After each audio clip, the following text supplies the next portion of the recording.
야훼는 나의 목자시니 내게 부족함이 없으리로다. 그가 나를 푸른 풀밭에 누이시며 쉴만한 물가로 인도하시는도다. 내 영혼을 소생시키시고 자기 이름을 위하여 의의 길로 인도하시는도다. 내가 사망의 음침한 골짜기로 다닐지라도 해를 두려워하지 않을 것은 주께서 나와 함께 하심이라. 주의 지팡이와 막대기가 나를 안위하시나이다. 주께서 내 원수의 목전에서 내게 상을 차려주시고 기름을 내 머리에 부으셨으니 내 잔이 넘치나이다. 내 평생의 선하심과 인자하심이 반드시 나를 따르리니 내가 야훼의 집에 영원히 살리로다. 아멘. 오늘 제목은 야훼는 나의 목자신이라는 제목입니다. 오늘 이 새벽 예배에 나오신 하나님의 은혜가 이 시간 가운데서도 계속해서 가득 넘치길 간절히 소망합니다.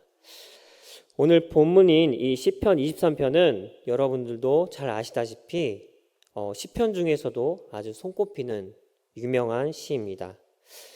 저도 제가 어릴 때 이 교회 학교에서 성경 암송 대회를 하면 이 시편 23편이 그 암송 구절에 이 전체가 포함되어 있을 정도로 많은 우리 신앙인들에게 사랑받으면서 기억되는 이 성경 말씀이 바로 이 시편 23편일 것입니다. 이 23편의 지은이는 우리가 잘 아는 다윗으로 알려져 있습니다.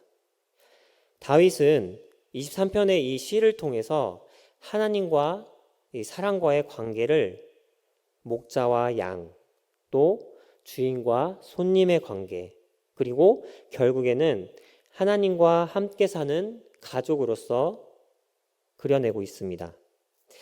이 말씀을 한번 우리가 살펴볼 텐데요. 우선 1절부터 우리가 같이 살펴보기 원합니다.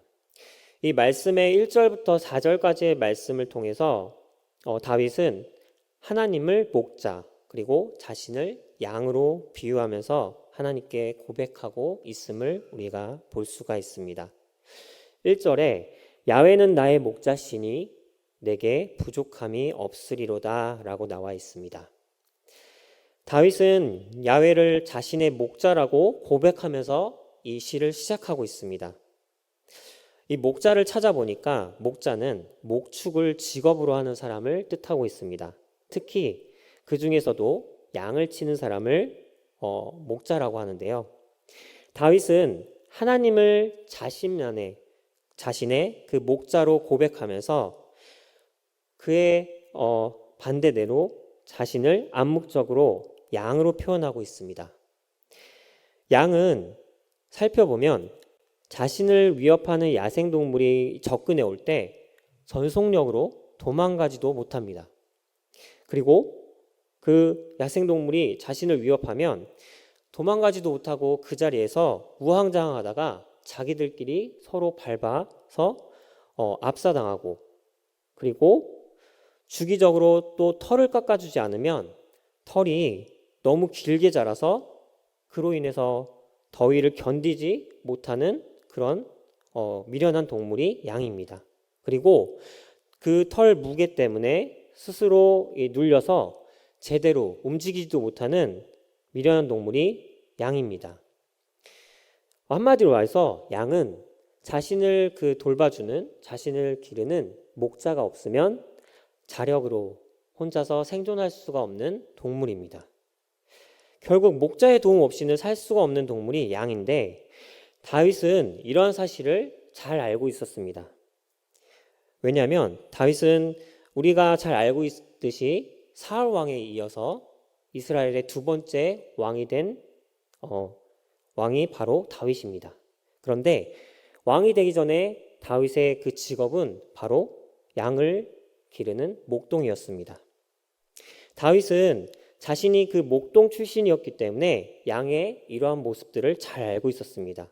그래서 하나님께 이 시로 하나님께 고백할 때 하나님의 인도하심이 없이는 삶을 살아갈 수가 없는 존재임을 바로 하나님을 목자, 그리고 자신은 양으로서 고백하고 있습니다. 그리고 야훼가 목자가 되시기에 자신은 전혀 부족함이 없다고, 하나님께서 자신의 인도자가 되시기에 자신은 과거부터 그리고 현재도 그리고 미래까지도 전혀 부족함이 없다고 고백하고 있습니다. 우리가 2절을 계속해서 살펴볼 텐데요. 2절에서도 계속해서 다윗은 목자 되신 야훼의 인도하심에 대해서 고백하고 있습니다. 2절을 살펴보면 그가 나를 푸른 풀밭에 누이시며 쉴만한 물가로 인도하시는도다 라고 나와 있습니다. 풀과 물은 양에게 있어서 생존하는 데 있어 반드시 필요한 것입니다. 근데 이 반드시 필요한 풀과 물이 있는 곳으로 양은 혼자서 가지도 못합니다. 양은 아시는 분도 있겠지만 아까 말했던 그런 미련한 그런 모습 외에도 시력도 너무나 나쁩니다. 그래서 혼자서 그 먹이가 있는 풀 그리고 또 물을 먹을 수 있는 물가로 혼자서 가지도 못합니다. 이 풀과 물이 있는 곳으로 가려면 반드시 그 목자가 필요합니다. 그렇기 때문에 양은 이 목자가 얼마나 지극정성으로 돌보는지에 따라서 그 양이 얼마나 윤기가 나는지 그리고 얼마나 잘 생활할 수 있는지를 알 수가 있습니다. 이러한 행동은 목자가 얼마나 양을 지극정성으로 돌보는지를 알려주는 그 구절인데요. 이어진 3절에서 목자의 돌봄을 통해 그 영혼이 거의 죽어가다가 다시 살아나는 은혜를 경험하는 것을 다윗은 고백하고 있습니다. 3절에 내 영혼을 소생시키시고 자기 이름을 위하여 의의 길로 인도하신도다 라고 나와 있습니다. 이 말씀을 살펴보면 목자인 야훼께서 이 양을 즉 다윗을 인도하시면서 다시 살게 하는 것뿐만 아니라 더 나아가 그것이 목자 야훼 자신의 이름을 위하는 일이라고 말씀하고 계십니다. 그리고 그것을 다윗은 고백하고 있습니다. 왜 목자가 양을 지극정성으로 돌보는 것이 목자 자신의 야훼의 이름을 위하는 일일까요? 양으로 표현한 이 다윗은 야훼의 돌보심과 인도하심을 경험하게 되면 당연하게 자신을 인도하신 목자, 즉 야훼를 찬양할 수밖에 없음을 고백하고 있습니다. 우리의 삶도 마찬가지인 것 같습니다. 우리의 삶을 되돌아보면 그리고 현재 삶을 돌아보면 그 삶 가운데 즐겁고 복된 일이 있을 때 우리도 그 일을 인도하시는 그 즐겁고 복된 삶을 인도하시는 하나님을 찬양합니다. 그러하기에 목자가 양을 지극정성으로 돌보는 것이 목자 자신의 이름을 위하는 일인 것을 우리는 알 수가 있습니다. 이 목자와 양의 관계로서 마지막 표현이 있는 4절을 한번 살펴보겠습니다. 4절에 내가 사망의 음침한 골짜기로 다닐지라도 해를 두려워하지 않을 것은 주께서 나와 함께 하심이라. 주의 지팡이와 막대기가 나를 안위하시나이다 라고 나와 있습니다. 다윗이 혹여 이 죽음의 위협에서도 두려워하지 않는 것은 야훼께서 자신과 함께 하시기 때문이라고 이 4절 말씀을 통해서 고백하고 있습니다. 자료를 찾아보니까 이 다윗이 고백하던 이 다윗 시대의 지팡이와 양떼는 지팡이와 그 막대기는 양떼를 인도하는 수단 그리고 양떼를 보호하는 수단으로 사용되었습니다. 지팡이는 양떼를 인도할 때 사용되었고요. 막대기는 그 야생동물이 양을 위협하는 데 있어서 양을 보호하기 위해 사용되었던 도구입니다. 다윗은 야훼께서 이 지팡이와 막대기를 가지고 자신과 늘 함께 하시면서 그리고 늘 자기를 보호하실 것을 확신하고 있는 것을 이 4절 말씀을 통해서 고백하고 있습니다. 이어서 5절은 다윗의 표현이 조금 바뀐 것을 우리가 볼 수가 있습니다. 목자이신 야훼가 주인의 이미지로, 그리고 다윗 자신도 더 이상 양이 아닌 귀한 하나님의 손님으로서 야훼와 관계를 맺고 있음을 우리가 이 5절 말씀을 통해서 볼 수가 있습니다. 5절 말씀을 살펴보면 주께서 내 원수의 목전에서 내게 상을 차려주시고 기름을 내 머리에 부으셨으니 내 잔이 넘치나이다 라고 나와 있습니다. 다윗은 이 5절 말씀을 통해서 야훼께서 자신을 원수들로부터 지키시는 것을 넘어서 그에게 식교제를 할 수 있는, 자신을 특별한 손님으로서 복을 주고 계심을 고백하고 있고 선포하고 있습니다. 이 5절 말씀에 보면 주께서 내 원수의 목전에서 내게 상을 차려주시고라고 나와 있습니다. 다윗은 주께서 이전에는 목자로 표현했지만 이제는 더 나아가서 주께서 그 집에서 그 원수들이 자신을 위협하는 그 보는 앞에서 이제는 자신에게 음식을 차려주시고 그 안에서 자신과 함께 식교제를 나눠주시고, 그리고 자기에게 기름으로 부으시고, 그리고 자기의 잔이 넘치도록 이 다윗에게 풍요의 그 은혜를 주신다고 고백하고 있고, 그리고 확신의 선포를 하고 있는 것을 우리가 볼 수가 있습니다. 근데 더 놀라운 것은 이 6절 말씀을 보면 내 평생의 선하심과 인자하심이 반드시 나를 따르리니 내가 야훼의 집에 영원히 살리로다 라고 나와 있습니다. 이 말씀에서 왜 놀랍냐면 끝부분에 내가 야훼의 집에 영원히 살리로다 라는 구절이 있는 것이 너무나 놀라운 다윗의 고백이자 그리고 확신의 선포입니다.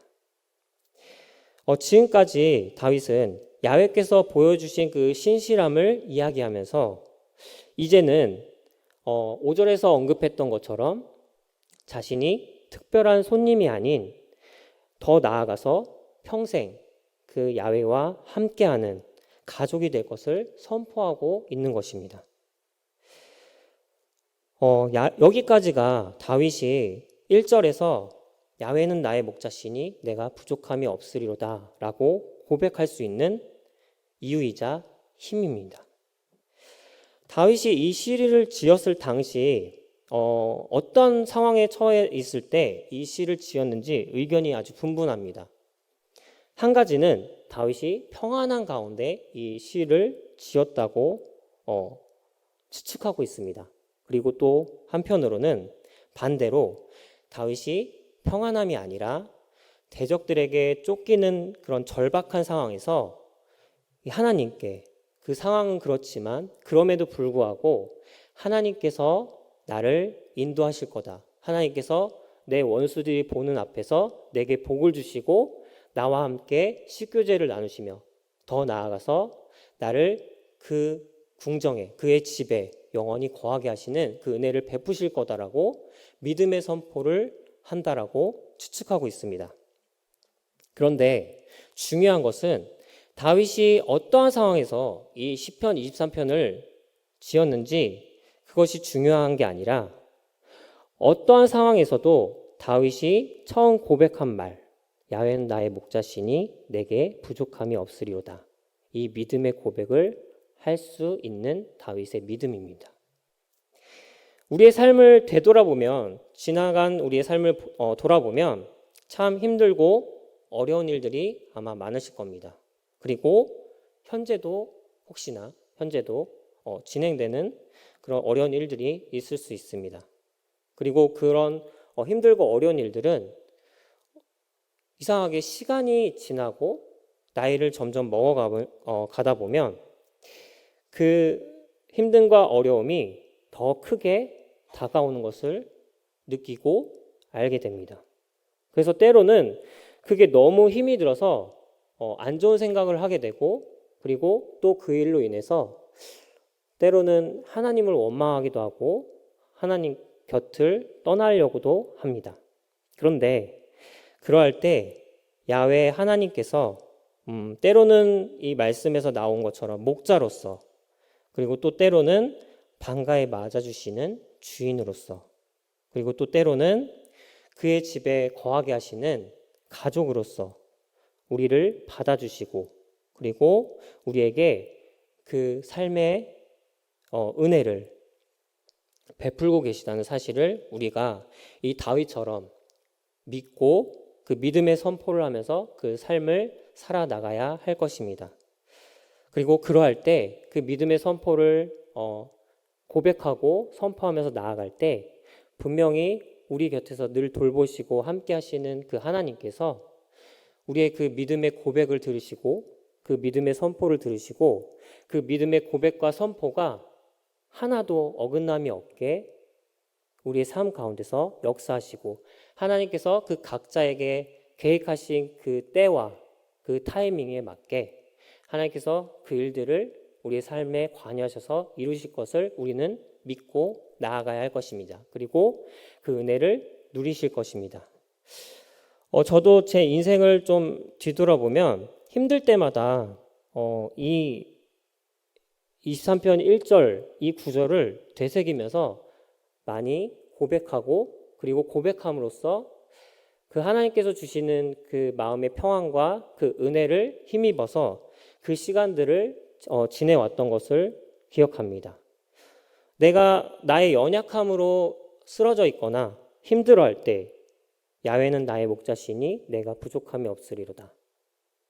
그리고 또 내가 힘듦과 고통 가운데 있을 때 동일하게 야훼는 나의 목자시니 내가 부족함이 없으리로다 라고 고백하면서 그 시간들을 지나고 그리고 결국에는 하나님께서 나에게 그 예비하신 그 때를 기다리면서 그것을 내 삶을 돌아보시고 내 삶 가운데서 역사하실 하나님을 기대하면서 그 시간들을 지내왔던 것을 기억합니다. 여러분들 삶도 마찬가지일 것입니다. 지금까지의 삶, 지금까지의 삶에서 힘들고 어려웠던 때에 하나님을 의지하면서 그 하나님께서 나에게 베풀어 주실 그 은혜를 기대하면서 우리가 살아오지 않았습니까? 과거에도 그랬지만 현재에도 우리가 그래야 하고 그리고 앞으로도 우리가 야훼는 나의 목자시니 내가 부족함이 없으리로다 이 말씀을 우리가 고백하면서 선포하면서 그리고 하나님께서 나에게 정하신 그 때에 하나님께서 내 믿음의 고백대로 하나님께서 나를 긍휼하심으로 나에게 계획하신 그 때에 따라서 나에게 관여하시고 역사하실 것을 믿고 우리가 나아가야 할 것입니다. 그것은 우리가 기도한다고 해서 바로 계속해서 얘기한 것처럼 이루어지지 않을 수 있을 겁니다. 그리고 아마 대부분의 그런 상황들이 하나님께 기도했을 때 바로 하나님께서 응답하시거나 하나님께서 바로 그 상황들을 해결해 주시지 않을 때가 아마 많을 겁니다. 그럼에도 불구하고 우리는 이 다윗이 고백한 이 23편을 기억하면서 야훼는 나의 목자시니 내가 부족함이 없으리로다. 하나님께서 나에게 정하신 그 때까지 내가 나에게 주어진 이 삶을 하나님의 은혜를 기대하면서 살아가겠습니다. 하나님께서 나에게 관여하시고 나중에는 역사하실 그 일들을 기대하면서 내가 이 시간들을 지나가겠습니다. 하나님, 다윗의 고백처럼 야훼는 나의 목자시니 하나님께서 나의 목자가 되시고 나와 함께 하시니 내가 부족함이 없습니다. 아무것도 이루어지지 않았지만 내 상황은 변하지 않지만 내가 부족함이 없습니다 라고 고백하면서 나아갈 수 있도록 나를 인도하시고 나와 함께 해주세요라고 우리가 같이 기도하면서 그 마음을 품고 우리가 하나님 앞에 나아가야 할 것입니다.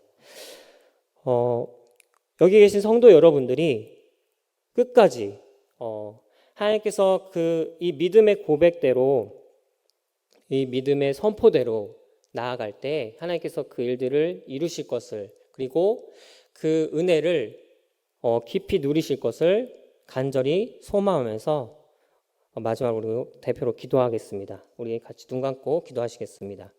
사랑의 많으신 하나님 아버지 감사합니다. 하나님, 오늘 이 시편 23편 말씀을 통해서 하나님, 다윗이 어떠한 상황 가운데서도 하나님, 야훼는 나의 목자시니 내가 부족함이 없으리로다 라고 고백하는 것을 우리가 보았습니다. 하나님, 다윗이 어떠한 상황에서 이렇게 고백했는지는 우리가 확실하게 알지는 못합니다. 그러나 하나님, 우리가 그 마음 가운데 우리가 정말 평안할 때도 또 그리고 우리가 고통과 힘든 그 상황 가운데 있다 할지라도 어떠한 상황 가운데 있다 할지라도 이 다윗의 고백처럼 믿음의 선포처럼 야훼는 나의 목자시니 내가 부족함이 없으리로다라고 고백한 것처럼 하나님, 내가 하나님께서 나와 늘 함께 하시고 그리고 함께 하심으로 내가 이 모든 것들을 이겨나가고 고통과 그 힘든 가운데서 이겨나가고 그리고 기쁨과 그 하나님께서 주시는 그 평안 가운데 더욱더 큰 기쁨과 평안으로 내가 누리며 나아갈 수 있는 내가 될 수 있도록 하나님께서 늘 인도하시고 그 믿음의 선포를 하나님께서 들어주시고 늘 나를 돌보시고 인도하여 주옵소서. 하나님, 이 믿음을 선포하면서 기대하면서 나아갑니다. 기대하면서 나아갑니다. 하나님께서 나를 향하신 그 때와 그 하나님께서 나를 향하신 그 계획을 기대하면서 나아갑니다. 하나님, 그 가운데 하나님께서 늘 관여하시고 그리고 그 가운데서 하나님께서 은혜를 부어주실 것을 기대합니다. 하나님, 기도 가운데 응답하시고 들어주옵소서. 하나님, 감사합니다. 이 모든 것 다 주께 기도드리며 살아계신 예수님의 이름으로 기도드리옵나이다. 아멘.